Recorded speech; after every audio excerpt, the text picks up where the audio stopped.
Enquanto a gente não vai para o céu, a gente tem uma vida cristã a ser vivida aqui e agora.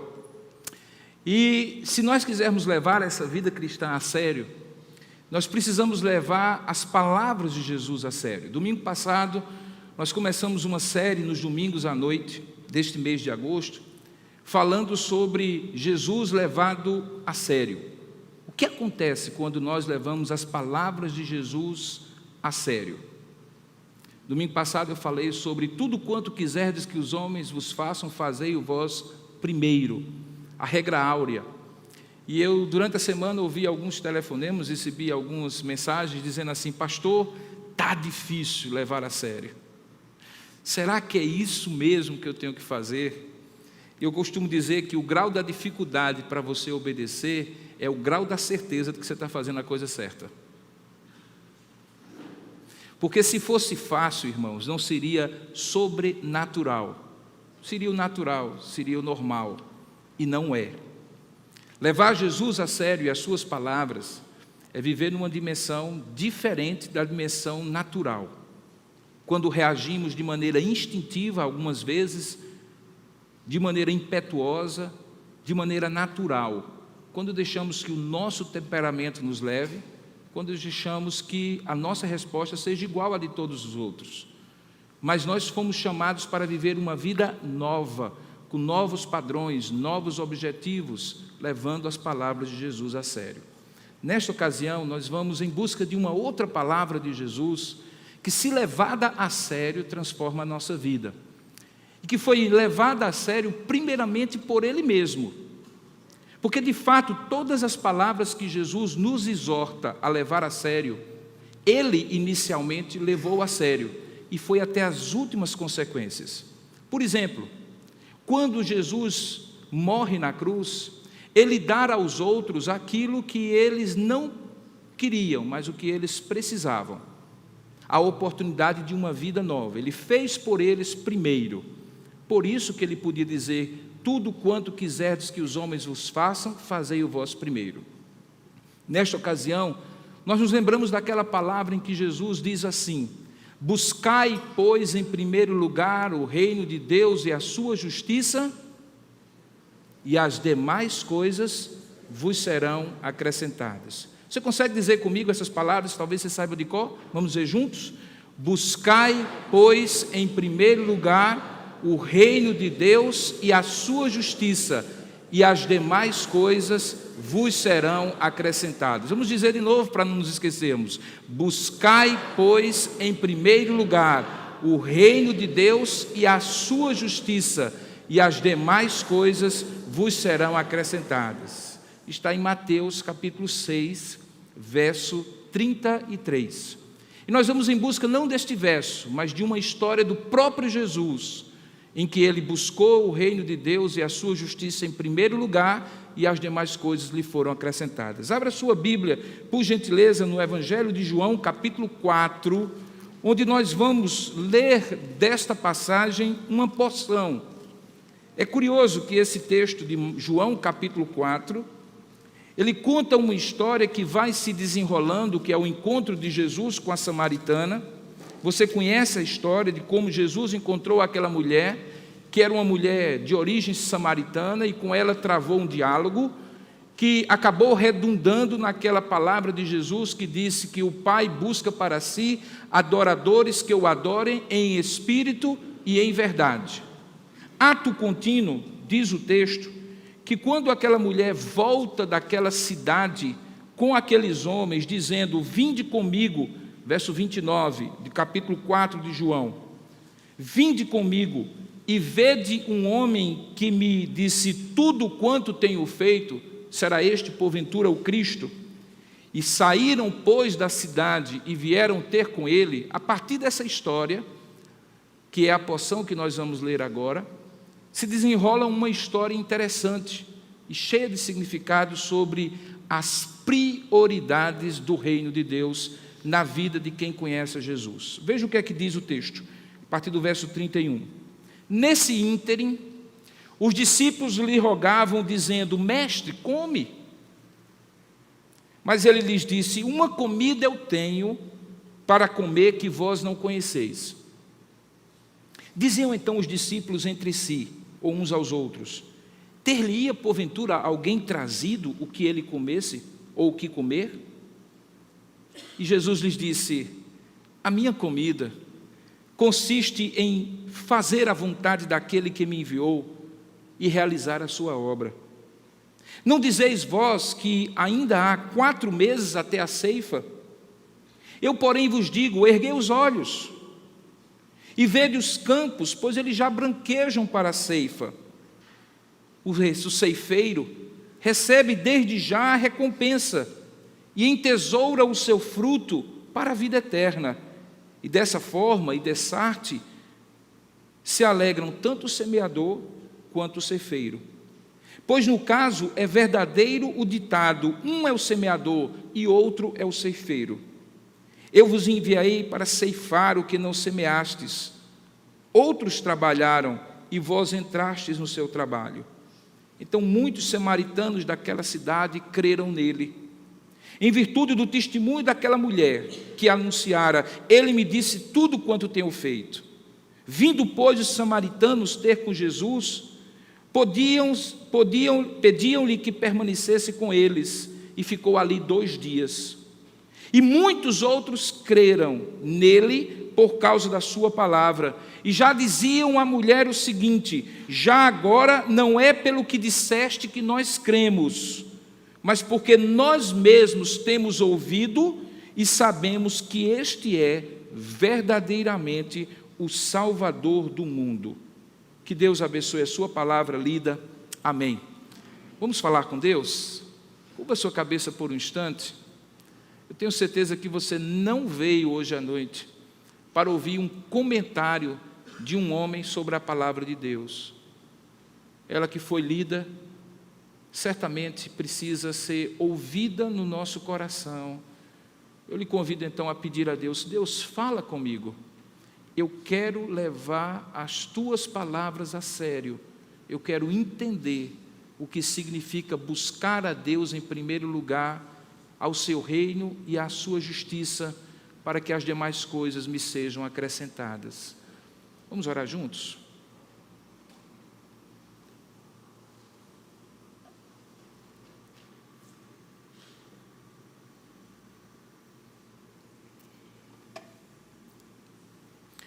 Ó Deus amado e querido Pai, nós estamos aqui na Tua presença, diante da Tua palavra que acabou de ser lida, e nós não a compreenderemos se formos tentar entendê-la com a nossa mente racional apenas, mas usa sim, santificando a maneira da gente pensar nessa hora, usa sim a nossa mente para compreender aquilo que pode ser e precisa ser compreendido da Tua palavra.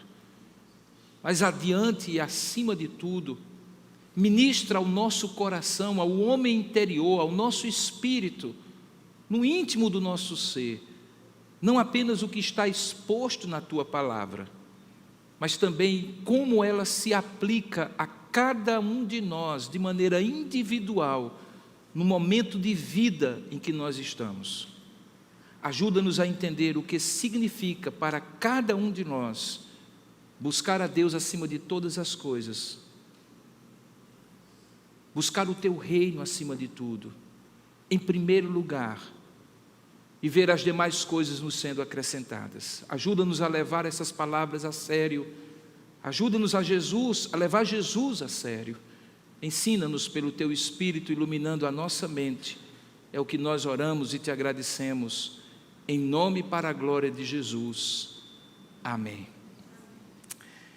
Eu tenho certeza que, à minha semelhança, você já deixou, pulou, adiou, esqueceu de comer em alguma ocasião porque estava envolvido em uma tarefa muito importante. Eu duvido que alguém aqui já não tenha feito isso, seja por conta de trabalho, de estudos, ou de coisas que vão nos envolvendo. Chega a hora do almoço e a gente adia e diz assim: daqui a pouco eu como. E daqui a pouco a gente come ou não, deixando, quem sabe, para compensar no jantar.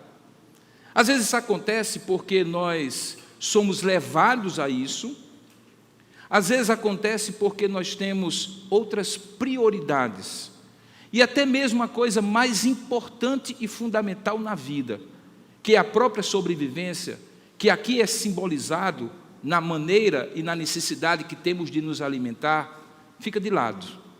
Quando algum desejo muito profundo, algum anseio, algum objetivo, algo que vai para além da mera sobrevivência física, cativa o nosso pensamento, cativa a nossa energia vital, cativa os objetivos de existir, nós deixamos até mesmo de comer.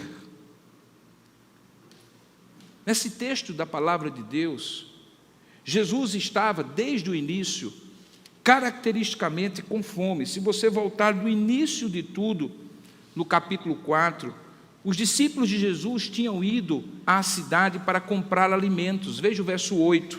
Eles tinham saído de uma região da Judéia, subido para ir para a Galileia, no norte de Israel, haviam passado e atravessado a província de Samaria e chegaram perto de uma cidade, no verso 5, chamada Sicar, perto das terras que Jacó tinha dado a seu filho José. Diz o texto que ali estava a fonte de água que Jacó tinha cavado. E cansado de viagem, verso 6, Jesus se assentara junto à fonte de água, por volta da hora sexta, meio-dia, hora de comer, hora de beber, hora de descansar. Certamente um sol inclemente, cansado das caminhadas para cima e para baixo, pregando o Evangelho, Jesus se vê naquela condição de cansado, precisar descansar. No verso 8, os discípulos, de maneira bastante sensível e percebendo a necessidade, saem para a cidade, o poço ficava fora da cidade, para comprar alimentos. E aí acontece que, na ausência dos discípulos, todo aquele diálogo com a mulher samaritana se desenrola. De modo que, quando Jesus vê os seus discípulos voltando, agora já no verso 31, dizendo a ele: mestre, come, já havia se passado muito tempo, desde que eles tinham ido por volta da hora do almoço comprar a comida na cidade e voltado para aquele poço. Não sabemos se 30 minutos ou 1 hora, mas tempo suficiente para que ele estivesse com mais fome ainda do que quando os discípulos tinham saído. E não apenas isso, não apenas ele tinha passado mais tempo e provavelmente a fome tinha aumentado, mas ele tinha gastado grande parte da reserva, da energia que ele tinha, do ponto de vista humano, naquele diálogo difícil, cheio de significados espirituais, cheio de desejo da parte de Jesus de alcançar aquela mulher de vida tão desvirtuada. Havia, portanto, um desprendimento de energia ali, de vitalidade de Jesus, que já com fome, cansado e com sede, estava ali. Então, quando os discípulos voltam, ainda mais cansado, ainda mais com fome, ainda com mais sede. De modo que, quando os seus discípulos lhe disseram assim: mestre, come, o Evangelho de João, o próprio João, o discípulo amado, o apóstolo de Jesus, diz que eles lhe rogavam. A palavra que é usada aqui é a mesma palavra que traduz em outro lugar a palavra pedia insistentemente. Era algo que os discípulos precisavam meio que sacudir Jesus do ponto de vista da atenção de Jesus, depois daquele diálogo com aquela mulher, e dizer: Senhor, come, Senhor, come. Tal era a prioridade que Jesus tinha estabelecido naquele diálogo com aquela mulher, que não apenas ele já estava há muito tempo sem comer, mas também os seus discípulos precisavam, mesmo assim, rogar insistentemente para que ele comesse. E então, nesse momento, em que havia uma necessidade real, havia um motivo justo, e havia naturalmente uma prioridade dele se alimentar, que Jesus traz para nós aquilo que tempos depois ele vai ensinar no Sermão da Montanha, quando disse: buscai, pois, em primeiro lugar o reino de Deus e a sua justiça, e as demais coisas lhe serão acrescentadas. Aqui nós temos um exemplo cabal de como Jesus primeiro praticou este princípio, como Jesus primeiro levou essas palavras a sério, para depois nos ensinar como ele nos ensinou no Sermão da Montanha. Havia uma necessidade, havia um motivo, havia uma prioridade. Seria natural que Jesus parasse, que Jesus comesse, que Jesus se alimentasse. Em outros momentos nós vemos Jesus parando, descansando, dormindo, cansado, comendo, restabelecendo as forças. Não havia nada de ilegal, imoral ou antinatural que naquele momento ele parasse. Todos iriam compreendê-lo. Era um motivo justo que ele parasse. Mas aí, então, no versículo 32, começa a ensinar a Jesus, ou Jesus começa a ensinar aos seus discípulos e a nós nesta noite, que existem certas prioridades que assumem uma prioridade ainda maior do que a mera sobrevivência na vida.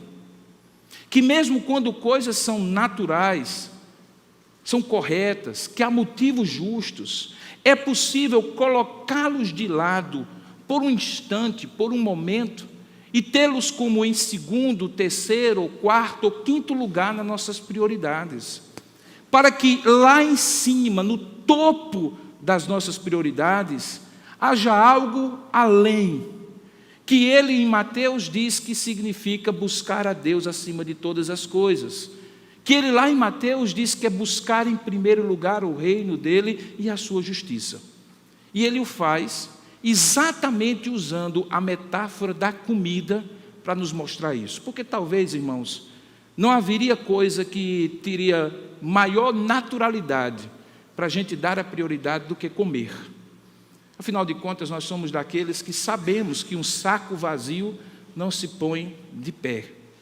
E que em algum momento alguém precisa nos lembrar que temos que parar para poder comer, que temos que parar de estudar para poder comer, que temos que parar de trabalhar para poder comer. Porque comer é necessidade básica. Mas Jesus nos ensina nesse texto que mesmo quando temos uma necessidade básica, existe uma prioridade que se sobrepõe a esta necessidade básica. E ela não é uma prioridade material. Ela não é uma prioridade natural. Ela é uma prioridade espiritual. Ele diz assim para os seus discípulos no verso 32, usando a metáfora da comida. Ele diz assim: uma comida eu tenho para comer, que vós não conheceis. O primeiro ensino de Jesus se traduz no fato de que esta comida não é conhecida. Esta prioridade sobre a qual ele haveria agora de falar, não era ainda conhecida pelos seus discípulos. Porque não poderia ser conhecida pelos seus discípulos por não ser natural. Não era um conhecimento que eles poderiam já ter experimentado de modo natural. Era uma sobreposição, algo sobrenatural diante da necessidade básica de se alimentar. Ele diz então: vós não conheceis uma comida que eu tenho para comer. E essa comida que eu tenho para comer, eu conheço, mas vocês não. Do que Jesus estava falando? Jesus estava falando de algo, irmãos, que na pessoa dele se realizou de maneira perfeita. Jesus estava falando de dar a prioridade a obedecer a Deus. Dar a prioridade a colocar os motivos de Deus em primeiro lugar sobre os meus motivos. A colocar os objetivos de Deus em primeiro lugar sobre os meus objetivos. A desarraigar do peito aquela tendência egoísta que cada um de nós tem de pensar primeiro em si. Mas não apenas isso, porque muitos de nós também experimentamos a tendência de, porque temos alguém a quem amamos e queremos o bem, muitas vezes até abrimos mão de nós por causa de outras pessoas, filhos, cônjuges, amigos e assim por diante. Jesus, porém, estava falando que essa abnegação, abrir mão de si mesmo, não era apenas no sentido de deixar de ser o primeiro lugar para que outro seja o primeiro lugar, mas deixar de ser o primeiro lugar para que Deus tenha prioridade. Por isso que quando nós levamos essas palavras de Jesus a sério, nós precisamos compreender que comida é essa, que necessidade tão básica que Jesus chama de própria comida, é mais importante do que aquela comida que sustenta o nosso corpo, a nossa vida, a nossa existência, que alenta o nosso caminhar, que nos dá força para viver, que nos dá objetivo para ir adiante, que nos faz traçar metas e desejar atingi-las. Que objetivos é esse? Jesus diz assim: essa comida que eu tenho para comer, vós não conheceis. E aí os discípulos, naturalmente, como em outras ocasiões, ficam conversando entre si e não conseguem alcançar. Eles associam assim: então alguém deve ter trazido comida para ele, né? Ele deve estar saciado. Eles dizem no verso 36, teria porventura alguém trazido o que comer para ele? Eles não conseguiam entender, e de fato não conseguiriam mesmo, que você não substitui comida humana por comida humana, que você não substitui prioridade humana por prioridade humana, que você não substitui objetivo de vida por outros objetivos de vida, mesmo aqui alcançados. Jesus estava falando de algo mais profundo. Ele coloca nesses termos, verso 34, quando explica o que é essa comida. Ele diz: a minha comida, a minha, que vocês não conhecem, a minha comida, consiste em fazer a vontade daquele que me enviou e realizar a sua obra. Aqui são duas palavras que no Novo Testamento em grego são usadas. A primeira delas é a palavra hipakuo, que é o intensivo de ouvir, que na Bíblia é traduzido por obedecer. É interessante que na Bíblia, no Novo Testamento em grego, a palavra obedecer é simplesmente o intensivo de obedecer. Não existe uma palavra específica para obedecer no Novo Testamento. Obedece àquele que ouve de maneira tão atenta que não pode fugir daquilo que ouve. Então Jesus está dizendo assim: olha, a minha comida consiste em que eu não posso fugir daquilo que eu ouvi. Quando o Pai me disse: vá cumprir a minha missão, vá cumprir a salvação. A segunda palavra é quando ele diz realizar a sua obra. O verbo grego aqui é a palavra completar, cumprir.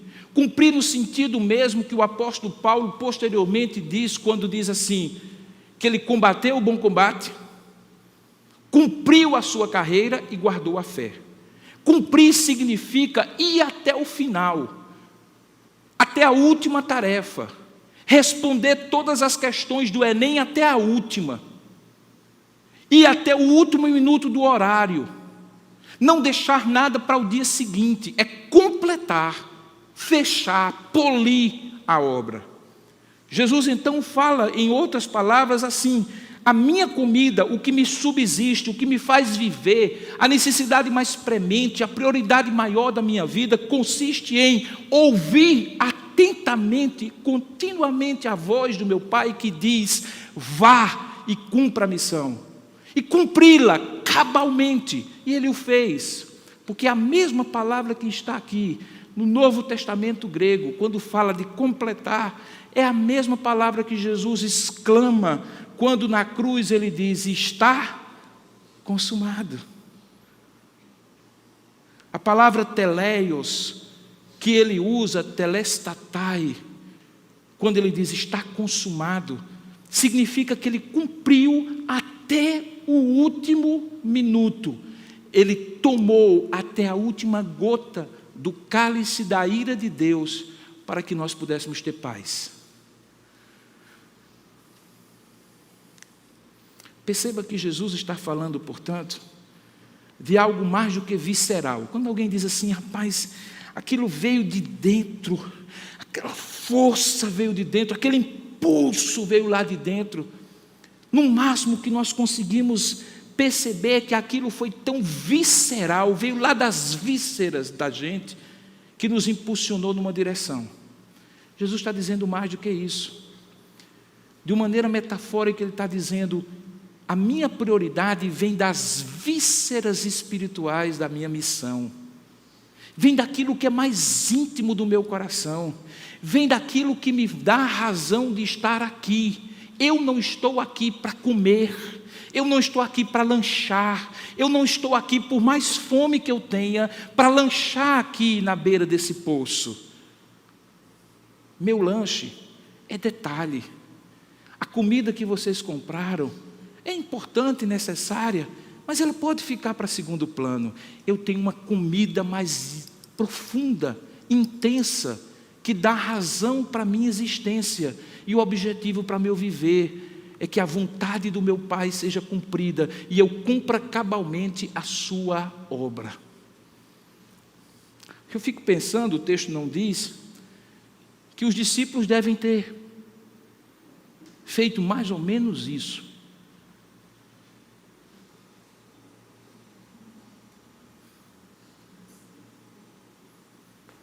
Do que ele está falando?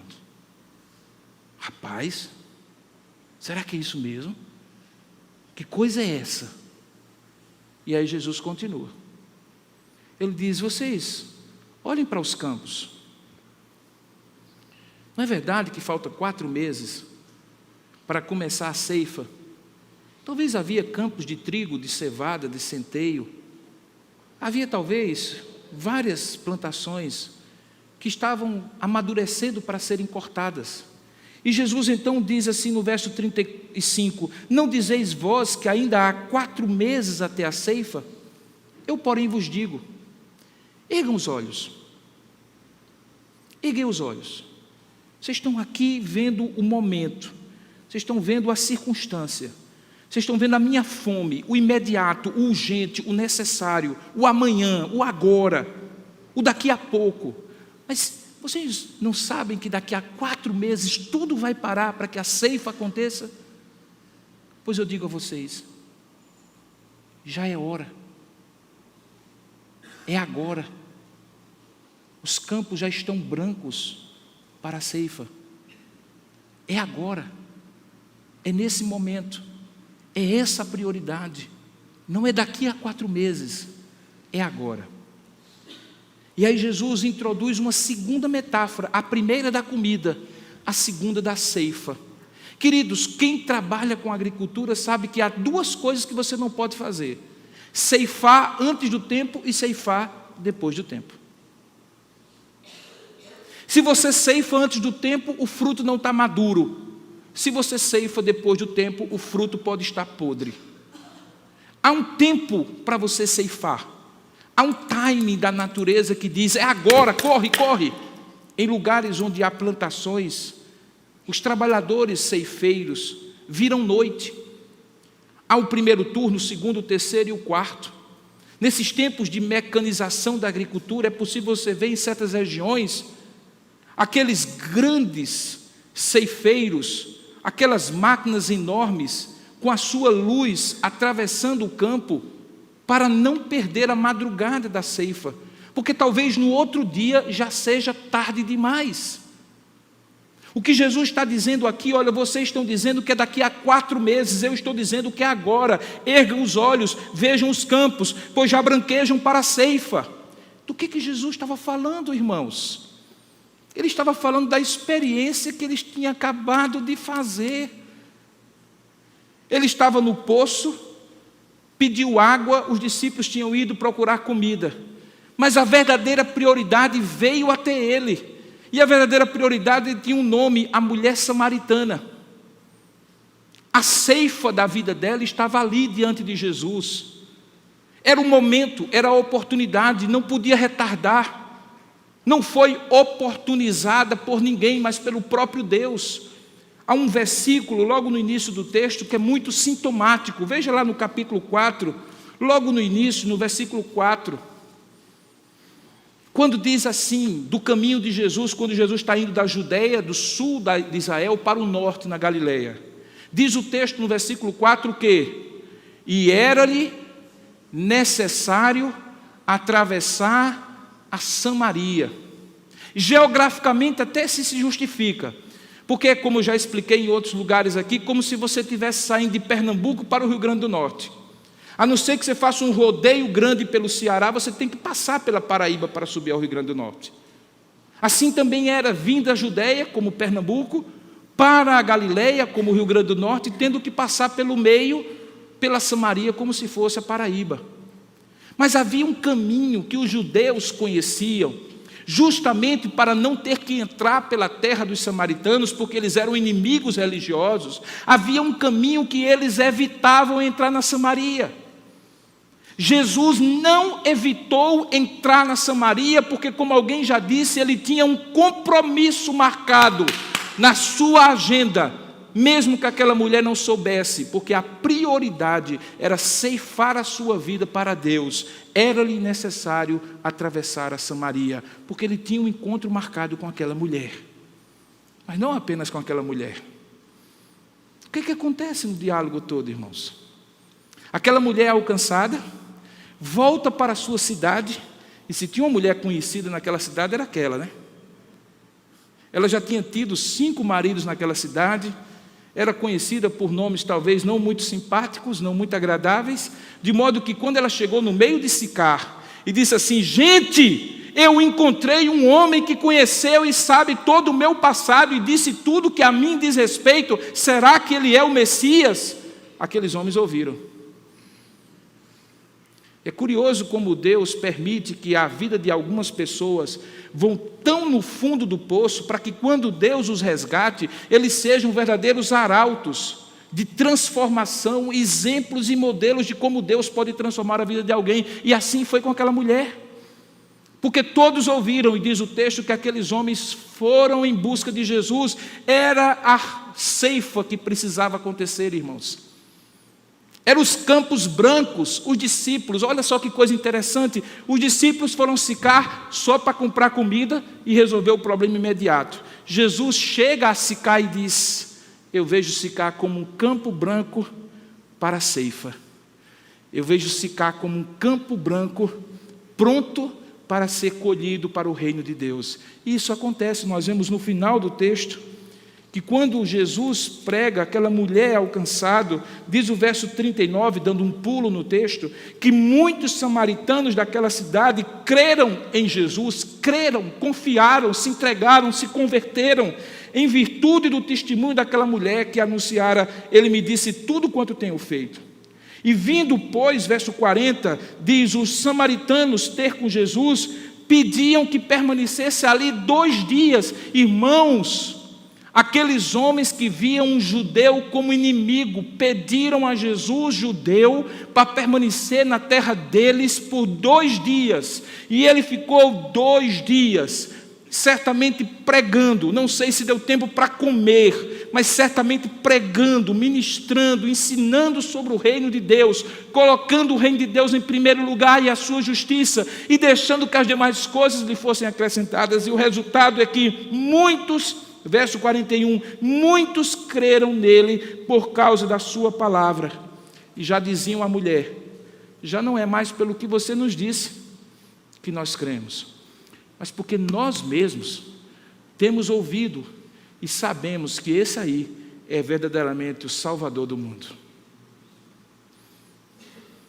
Você entendeu o que significa buscar a Deus em primeiro lugar e o reino de Deus em sua justiça em primeiro lugar?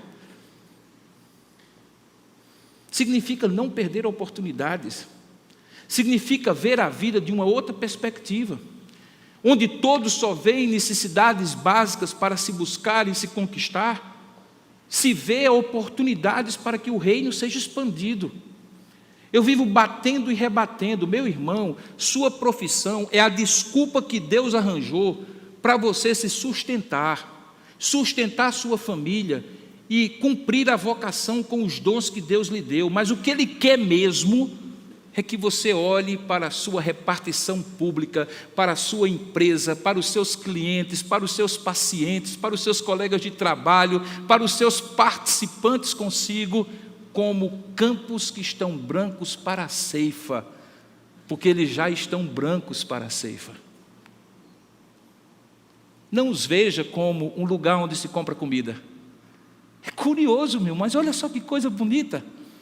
Quando a gente vê a vida da gente apenas como um lugar onde se compra comida, quando a gente vê o trabalho da gente apenas um lugar onde a gente compra comida, quando a gente vê a profissão da gente apenas uma coisa para a gente conseguir pagar as contas, como alguém disse, tem gente que a vida é trabalhar para comprar, trabalhar para pagar e depois morrer.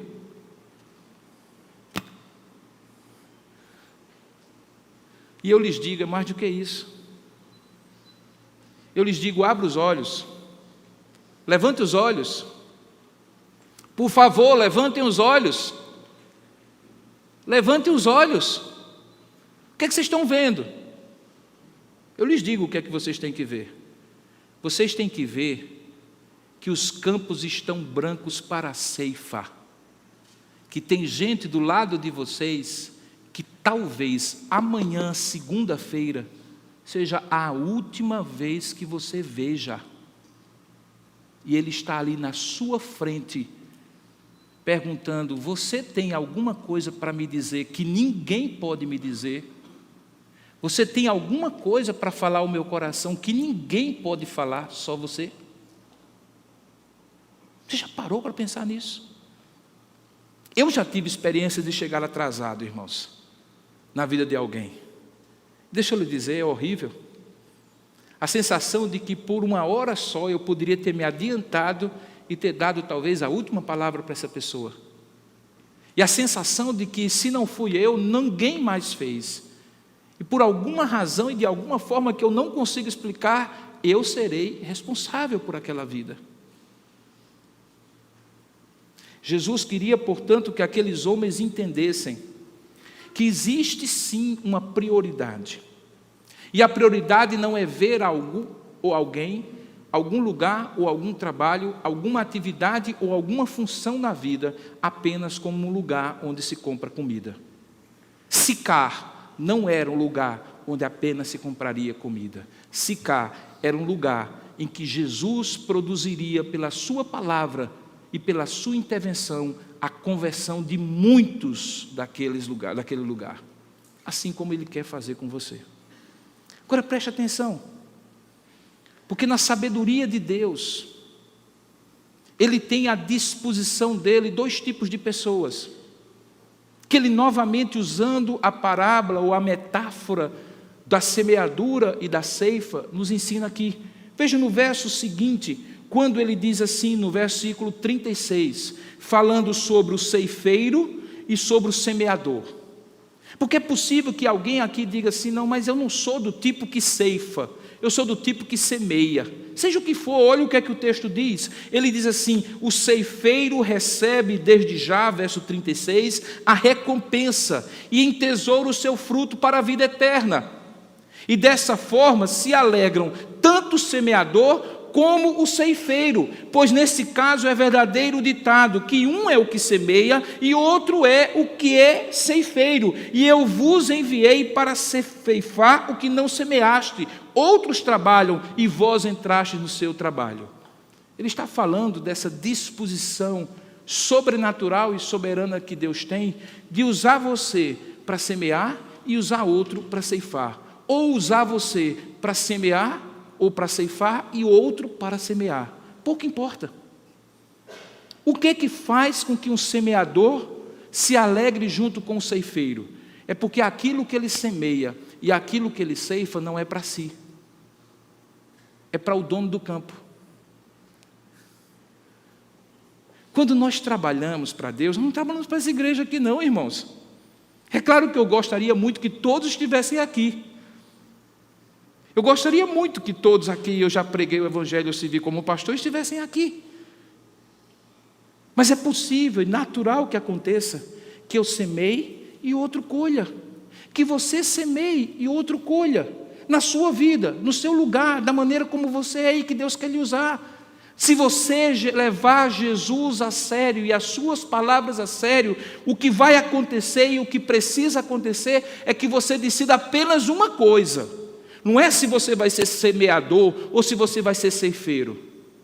A única coisa que você precisa decidir é: eu vou colocar como prioridade na minha vida buscar o reino de Deus e a sua justiça, deixando que as demais coisas me sejam acrescentadas ou não? Porque se eu vou, então, irmão, vai ter hora que você semeia e outro ceifa, vai ter hora que você ceifa e outro semeia. Pouco importa. O que importa é que você não vai olhar para o seu trabalho, para os seus estudos, para os seus relacionamentos, para aquilo que você faz na vida, como apenas um lugar para comprar comida. Você vai ver um campo branco para a ceifa em tudo que você fizer. Agora, vamos pensar aqui. E se amanhã você resolver levar Jesus a sério? Amanhã, dia 15. Você acorda de manhãzinha cedo e sai para trabalhar. Você chega no seu trabalho, você deixou sexta-feira passada ou o paiol de papel para você resolver. Tem gente rindo já, lembrando, né? Ou a quantidade de pendências, os telefonemas para você resolver.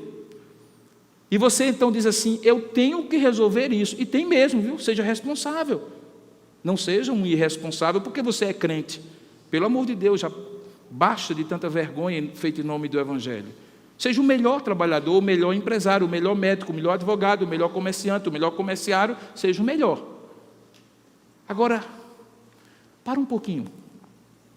Será que é só isso que Deus quer para você? Eu não creio nisso, irmãos. Você não pode ser apenas um médico. Você não pode ser apenas um estudante. Você não pode ser apenas um comerciante. Você não pode ser apenas um comerciário. Você não pode ser apenas um dentista. Você não pode ser apenas um advogado. Você não pode ser apenas um corretor de imóveis. Você não pode ser apenas um aposentado. Eu lhe rogo, não que você coma, eu lhe rogo, levante os seus olhos, meu irmão, e veja os campos que estão brancos para a ceifa. Saia daquela mesmice de pensar que Sicar é apenas o lugar onde a gente compra comida. Olhe toda a sua vida como um campo missionário, porque é você que tem que estar lá e não eu apenas. Você está no lugar onde eu nunca vou entrar. E você vai fazer coisas que eu nunca vou fazer, porque Deus deu a missão a você. E aí eu pergunto, em que consiste a sua comida? Em que consiste a comida de vocês? As pessoas que estão ao redor de vocês estão dizendo, coma. Está na hora do almoço. O senhor já está aqui conversando com essa mulher desde meio-dia, coma. Em que consiste a comida de vocês? A prioridade mais profunda, aquilo que não pode faltar, é a comida que a gente senta à mesa para comer, é o dinheiro que a gente conquista para pagar as contas, tudo isso tão necessário, sem dúvida alguma, tudo isso tão importante, é a carreira profissional que eu tenho metas, objetivos, e que eu quero alcançá-los? Sim, com certeza. Não há nada demais em você ser uma pessoa saudavelmente ambiciosa.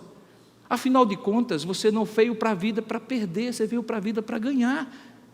É bonito olhar horizontes novos e ousar, ir além. Mas é essa a sua comida mesmo? Será que é essa a sua comida, meu irmão, minha irmã? Se você levar Jesus a sério e as suas palavras a sério, é para isso que Deus lhe colocou naquele lugar, tem certeza? Eu duvido.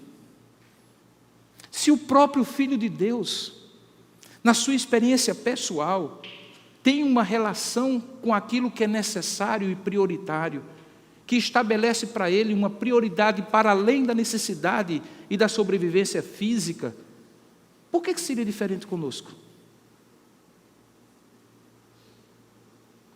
Se o próprio Filho de Deus nega-se a si mesmo, e decide se tornar homem semelhante a nós, esvaziando-se de si mesmo, não tendo por usurpação ser igual a Deus, mas sendo obediente até a morte, como diz o texto, fazendo a vontade daquele que o enviou e realizando a sua obra, obedecendo de maneira clara e cumprindo de maneira completa a sua carreira, seria diferente comigo e com você?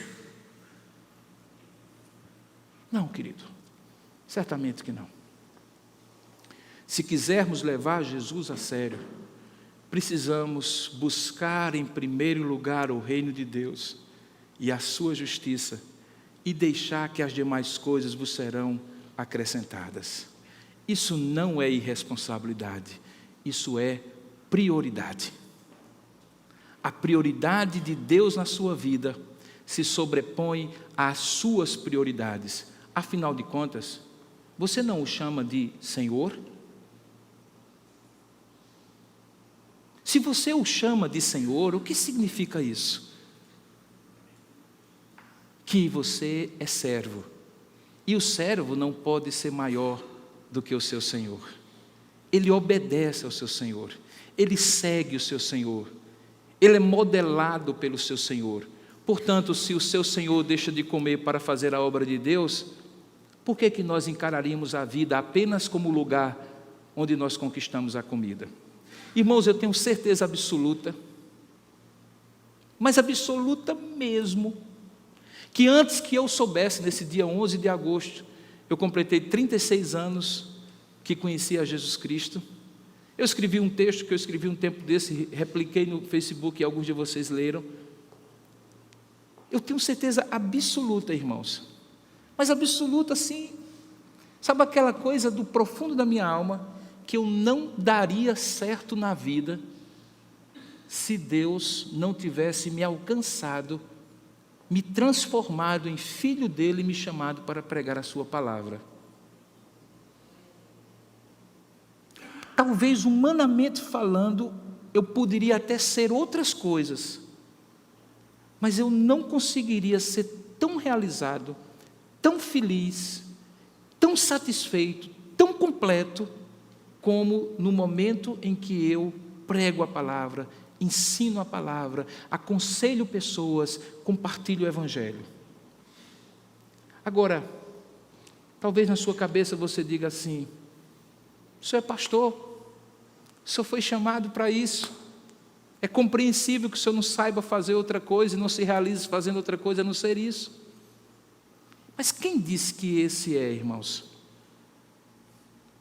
a razão por que você está dispensado dessa tarefa? Não está, irmãos. Nesses últimos tempos, Deus tem retrazido, redescoberto, renovado a consciência na igreja de Jesus Cristo, de que nós somos todos missionários. Existe até um termo que ficou muito em moda nos últimos tempos, é que a igreja precisa ser uma igreja missional. E o que significa igreja missional? É aquela igreja que tem uma consciência que, quer seja ela advogado, patrão, empregado, seja o que for, função que exercer, ali ela é missionária. Assim como você vai ser amanhã de manhãzinha, quando você acordar para estudar, para trabalhar, para ganhar o seu pão diário. Ali, leve Jesus a sério. Ali, entenda que buscar a Deus, o seu reino, a sua justiça, em primeiro lugar, é prioridade sobre todas as outras coisas. Aí eu lhe digo, todas as demais coisas lhe serão acrescentadas. Certa vez alguém disse para mim que Deus propõe para nós a melhor das trocas, que poderia ser resumida nos seguintes termos: cuide da minha obra que eu cuido da sua vida. Cuide da minha obra, eu cuido da sua vida. Por incredulidade, por dúvida, por desobediência, nós vivemos decidindo ao contrário. Cuido eu da minha vida, porque se eu não fizer por mim, quem fará? E que alguém outrem cuide da obra de Deus. E eu lhe proponho, confie, acredite, entregue as demais coisas ao Senhor, não de maneira irresponsável, longe de mim dizer que você não deve ser responsável. O que eu estou dizendo é que isso não deve ser a prioridade da sua vida, porque os campos já estão brancos para a ceifa. Cuidado, para quando você passar a ceifa, você só colher frutos podres. Deus não quer isso para você.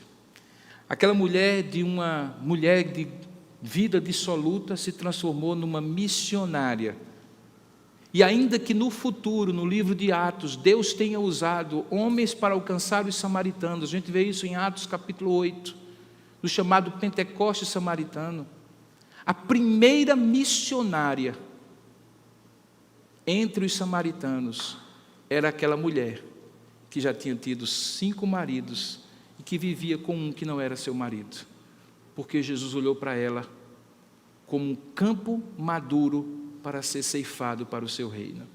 É aquela pessoa que está ao seu lado, é aquele colega de trabalho, é aquele cliente ou aquele fornecedor que está ao seu lado e que você diz assim: esse não tem jeito. Jesus é especialista em gente que não tem jeito. Ele pega e transforma para a glória do seu santo nome. Basta que a gente leve Jesus a sério. Quer testar? Quer experimentar? Vamos fazer um teste? Uma semana? Vamos testar uma semana? Eu gosto sim das coisas que Deus coloca para nós, porque na prática o que Ele está dizendo é: acreditou mesmo? Lembra quando eu falei do hino? Que aquele hino dava vontade da gente ir para o céu? Os irmãos concordaram, pero no mucho. E eu disse assim: ué, por que ninguém disse amém? E aí vocês disseram amém. Aí eu pergunto: quem quer levar Jesus a sério nessa semana e buscar a Deus e o seu reino em primeiro lugar e deixar que as demais coisas lhe sejam acrescentadas? Amém. Então vamos fazer isso agora? Olha que o desafio é grande. Mas ou Deus é levado a sério, ou isso que nós estamos fazendo aqui é um entretenimento até interessante de final de semana. Deus não quer isso para você. Curva a sua cabeça, feche os seus olhos. Vamos colocar isso diante do Senhor? Peça isso diante de Deus. Deus, eu quero nessa semana te levar a sério. E eu vou buscar a Ti o Teu reino, assim como o Teu Filho fez, em primeiro lugar. E eu vou confiar que as demais coisas me serão acrescentadas. Não serei irresponsável. Cumprirei meus deveres, mas a Tua prioridade se sobreporá às minhas prioridades. Você pode fazer essa oração agora? Confia nele? Vamos fazer essa oração juntos? Querido Pai, amado Senhor, é para valer mesmo, Pai. A Tua palavra não é para ser apenas ouvida, não é apenas para concordarmos. A Tua palavra é para ser vivida. Dá um medo, Senhor, quando somos desafiados a levar as Tuas palavras a sério.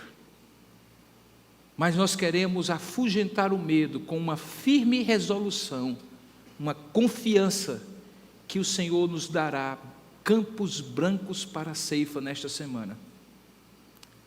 Ó Deus, eu te rogo que Tu nos faças erguer os olhos e ver estes campos. E que o Senhor nos dê, ó Pai, oportunidades e coragem e disposição e sabedoria para colher os frutos que outros semearam, ou para semear as sementes que outros colherão. Seja o que for, porque estaremos trabalhando para Ti, que fique claro na nossa vida, Pai, em cada um de nós, no dia de amanhã, nessa semana que começa hoje, que iremos buscar a Ti em primeiro lugar, e o Teu reino e a Tua justiça, e as demais coisas nós confiamos que nos serão acrescentadas. Pai, sonda profundamente o coração de cada um dos Teus filhos que está aqui, para que isso não seja feito na base da justiça própria, do esforço humano para Te agradar ou simplesmente para Te obedecer de maneira cega. Ajuda-nos a entender que nós temos em Jesus, como foi ministrado, em Jesus, a força e o melhor exemplo de como foi feito. E porque Ele fez e habita em nós pelo Seu Espírito, nós também podemos fazer. Não no nosso esforço próprio, mas porque o Espírito de Deus nos capacita como a tua palavra mesmo nos diz, descerá sobre vós o Espírito do Senhor e sereis minhas testemunhas, tanto em Jerusalém como em toda a Judeia, Samaria e até os confins da terra. Capacita cada homem e cada mulher aqui na sua função social, no seu trabalho, nos seus estudos, no seu lugar de relacionamento, nas pessoas com quem interage no dia de amanhã e durante esta semana. Capacita cada um de nós a sermos mais do que gente que olha para este mundo como lugar para comprar comida. Que essa visão raquítica, limitada, medíocre, que os discípulos tinham, não seja a nossa. Que nós possamos ter a visão de Jesus, que via aquela cidade como campos brancos para a ceifa. Ajuda-nos e dá-nos a tua graça, a fim de que possamos levar Jesus a sério e as suas palavras para a glória do teu santo nome. É o que nós oramos em nome e para a glória de Jesus. Amém, Senhor.